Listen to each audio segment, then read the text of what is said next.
Yeah, I'm back with another review, and this is my take on the KZ AZ09 Pro, as you can see here.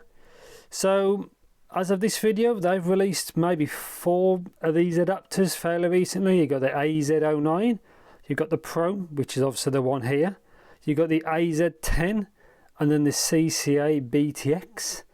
But this one actually might technically be the best, but I'll explain later on. And yet, as usual, full disclaimer is this is actually sent out to me by a viewer. You know who you are, so thank you very much, I do appreciate it. And he has modified the connectors, which I'll show you in a bit as well. And yeah, I was not paid to do this video, and all thoughts and opinions are my own. And yeah, let's get into the video. So yeah, like I said, this is the Pro model, TWS HD.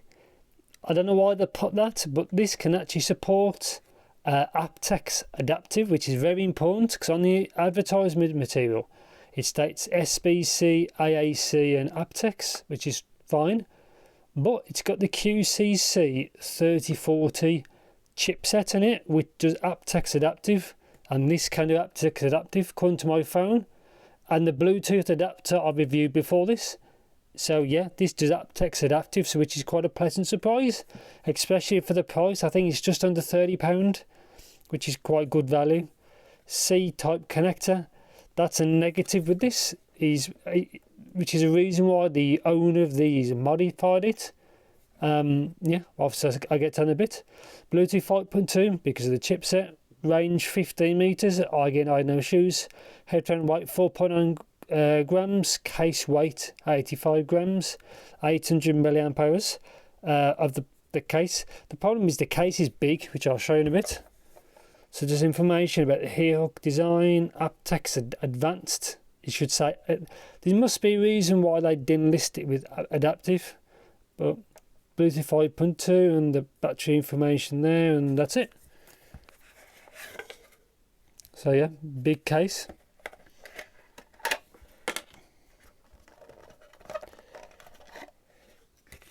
It also comes with a Type-C cable, but obviously this is not mine. Obviously the owners kept it. This is a guide, I'll have a look through that in a bit.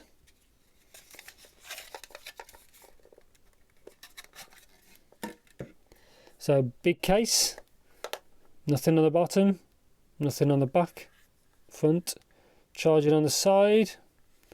That is green or red, depends on the situation. And that's what it looks like. So there's actually foam in there to keep them secure, which is kind of cool. So just take these out. So yeah, the case is quite big. So for example, so it's quite small. This is the Jabra Elite Active 75Ts. You can see it's much smaller. But again, that's a true wireless. So I like they've added foam to keep things secure. There's some more information about the battery. There's the connectors. And that's it. So I've fitted them already to my CCA, the CCA model. Quite small. See, it's trimmed off. Normally this would fit anyway. But see, he's made it into a normal 2-pin. So you can fit normal CCA models, like so. And 2-pin, so it's kind of cool. 1 button there. Obviously that one's trying to pair, but no Bluetooth on. Same there, button there. And that's it. So KZ Bluetooth model. That's what it looks like it's trying to pair. But as you can see how he's trimmed it off, which is one of the flaws, and he's fixed it, which is kind of cool. So yeah, I'm going to put them in the case. I'm going to run down the user guide, which is very useful, because this has no volume control either. And yeah, I'm going to get into the guide. So it basically starts off with how to pair them. Anybody who knows Bluetooth is very straightforward, and how to connect them, etc, etc. The front's in English, the back's in Chinese. So how to correctly wear them, again a lot of this is straightforward. Manual startup, how to pair, manually shut down, so if you don't have the case. Play, pause, previous track, next track, reject call, answer, Siri, and you got high performance mode. which kind of ups the gain slightly and lowers the latency. There, about charging indicator, red light 0 to 30, yellow 30 to 70, and green for 70 to 100.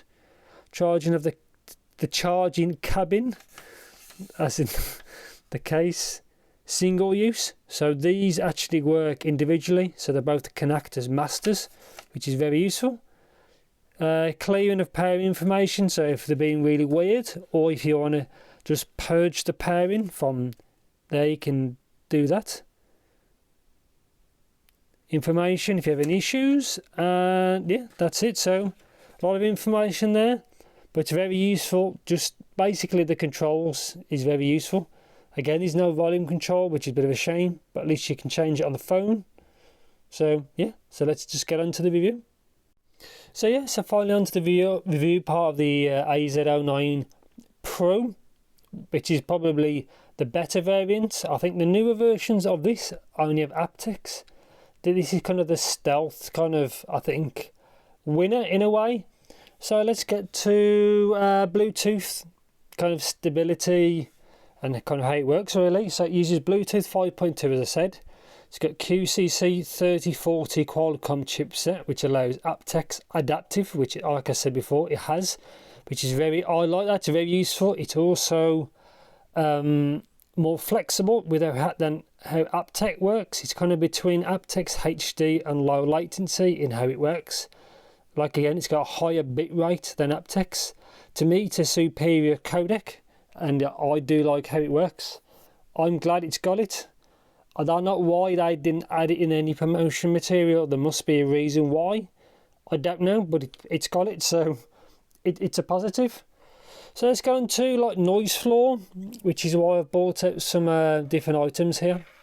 So on there, as you've seen, I'll take these out. So I've got on here as one example, the KZ AZ09, which is a hybrid. Noise floor on this, it was very low, and it's a hybrid, so I wanted to try what it's like as a hybrid. It's fine. Again, I tried it with the DQ6S. That's it, if it'll focus. Fine.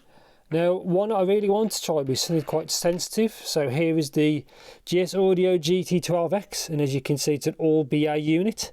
BA units tend to be sensitive because of just how crossovers work and how they're designed. And it sounds, again, fine with this.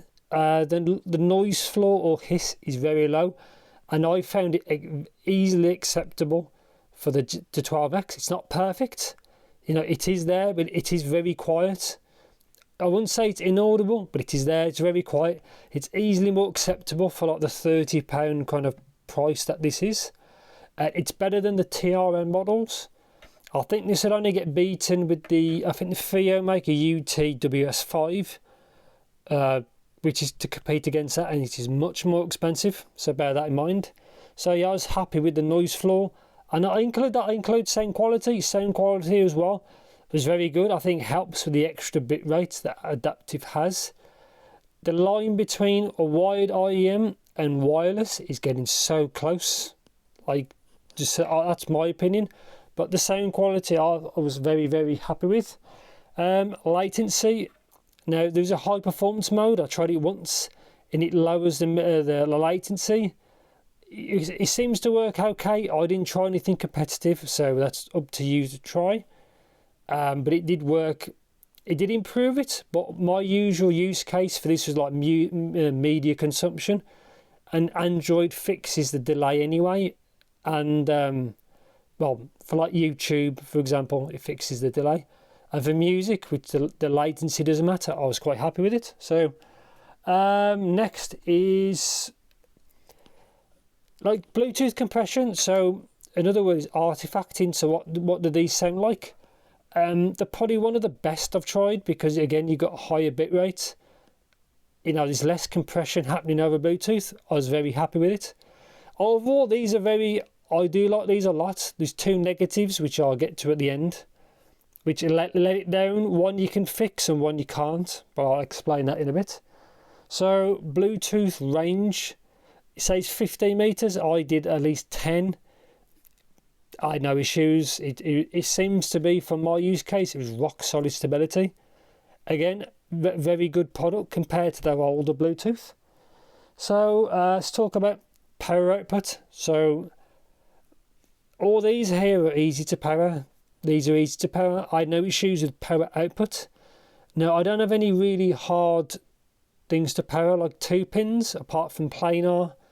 These do work with planar, so like the Shure S12 and the Timeless. If it was a 2 pin, they technically can work. Again, I didn't try it, but something like this can work on there. It probably won't sound the best. You want to throw a bit more power, but it works, and it's Bluetooth, so you can have Bluetooth planar on the go, which is great. So let's talk about battery life. So battery life is about, it depends on your volume, but you're going to get 7 to 8 hours, which is, I think, more than enough, allowing you to use whatever earphones you want connected. I do like that. So yes, 7 hours is enough. I wouldn't want any lower. I probably wouldn't be happy, but 7 to 8 hours, I'm happy. So yeah, I'm quite happy with that. And it takes a couple of hours to charge. It's quite normal, no big deal. So charging case, you can probably charge them 4 to 5 times over, which is not too bad at all. Again, that's probably linked to the actual size of them. I say this case, it's kind of big. So let's talk about, I'm trying to think, what else have we got left? Yeah, buttons, functionality, as shown in the user guide, which is there. They can do pretty much everything apart from volume control, but at least you can change that on the source. So that's not too bad. I'd like volume control on it, really, ultimately, but then again, you're probably limited with, there's only one button. If they did a system with 2 buttons, you could do everything, but obviously that's more complicated. And yeah, so that's what I'm going to show you what they look like. So obviously, one of the negatives is this only normally fits the C-type or QDC. So it only normally fits that model here, the DQ6 and the CKX. So basically, this connector type. So what he's done is he's removed the outer trim. So now it fits everything. So it will fit 2 pin, which is, great to see. So this is the left unit.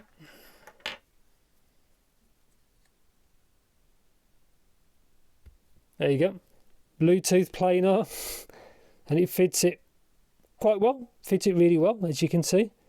Obviously, it's a little bit of a ghetto approach to solve a problem that really shouldn't really exist. They should have just made it 2 pin, in the first place, but it is what it is, unfortunately. So the actual microphone, I tried it with one call. It's okay. It's not amazing, but it's okay. It's not bad. It's not great. It's in the average kind of part, really. And yeah, I'm going to probably get onto the conclusion and kind of my negatives. So 2 negatives. 1, the case is really big, like too big. But the beauty of that is you can fit, unless you get some really massive earphones, you can fit whatever earphones you want.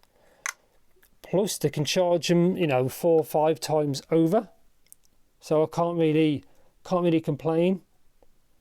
Can't really complain about that. As you can see, padding to keep them secure. And the other negative is the actual, they only fit KZ CCA unless you trim it.